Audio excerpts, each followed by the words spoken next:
So you've got to be better at learning to read fighters in training and pick up on the signs when they're overtraining.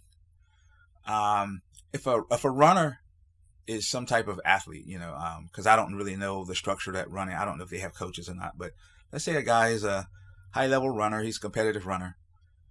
He knows he's overtraining when certain things start to happen, and they usually happen in the physical. Like his knees hurt, his ankles may swell up, or he starts to lose on speed. He can't go as far as he used to without, some type of pain. And when you don't have a coach, you get to the point of physicality before you realize I need to take some time off. I need to back off. I need to recover. But when you have a coach, you have somebody on the outside looking in, they can look at you and tell that things aren't quite right. And it's usually because they're focused on the mental.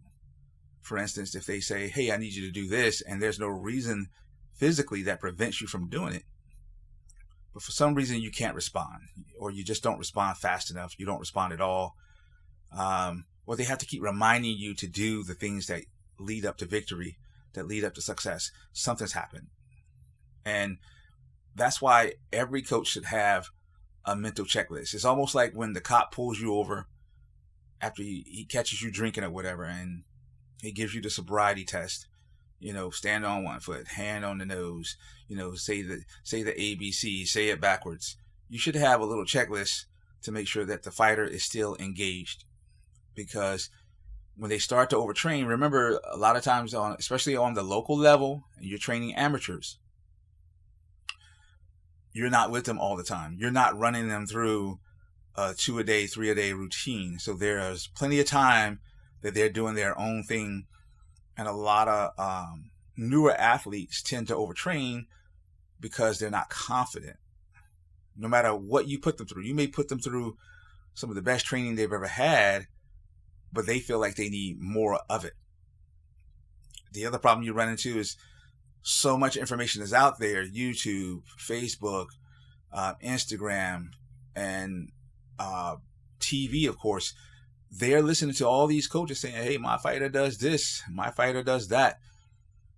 It's the same as, hearing a great chef tell you that he uses these ingredients to get his results, but you still don't know what time of day he cooks or how high he sets the oven to. You still don't know that. But you're trying all these random things. And when fighters are out there trying all these random things because they heard this, or they got a friend that trains at another gym, they do this, and he goes to visit and he gets hurt there. The thing is that now, the main coach has to try to work around that. He's got to try to fix it. So he's got to be aware. He's got to learn to pay attention, stay engaged with the athlete day to day, because there's no need to say, hey, don't go train with those guys. It just doesn't work. You can say stuff like, hey, don't go do that, because if you do, I won't train you. You know what? I don't even do that. If fighters want to overtrain, I simply work around them.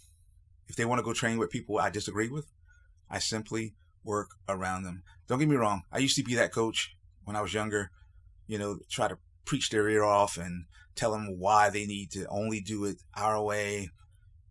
Talk about some of the things I'm talking about now, no matter how much I believed in it, no matter how true it was that they're overtraining, or that gym over there, those guys hurt you, or whatever. You know what? It never worked. It never worked. Thankfully, it never created a bad situation where that fighter left or anything like that. But I just knew that it just wasn't going to work. And rather than be on bad terms with that fighter, I decided just to work around them. Now, the more intuitive fighters picked up on it. They say, hey, you're doing things differently now with me. Yeah, with you. But as far as the other fighters who were still, following the format, following the routine, I did what I needed to do. Because I have various routines. And one of the routines I like is where I start with a soft day and progress it up to a hard day over the course of a week. And then The following week, I do an intermittent week where it's hard, soft, and then level back out a third week where it's a bit more soft, just looking at skills to make sure that they know the skills.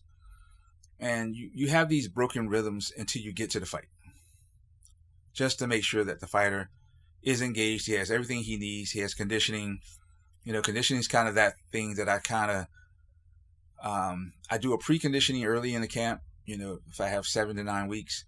And then I do the main fight conditioning toward the end, because the fighter, conditioning doesn't last forever. So, that last 3-week window, you kind of want to push to make sure he has everything that he needs going into the fight. And a lot of coaches don't have a system at all that helps the fighter prepare for overtraining. A lot of coaches don't have the experience to look at a fighter and be honest with the fighter to tell him that he needs to back off. A lot of coaches are so stuck on their systems that even if you have a fighter inside your room who's overtraining, who's injured, who's having self-doubt, they just push. Pull that guy off the floor. I am Coach Sess, and you've had words with the Mad Coach.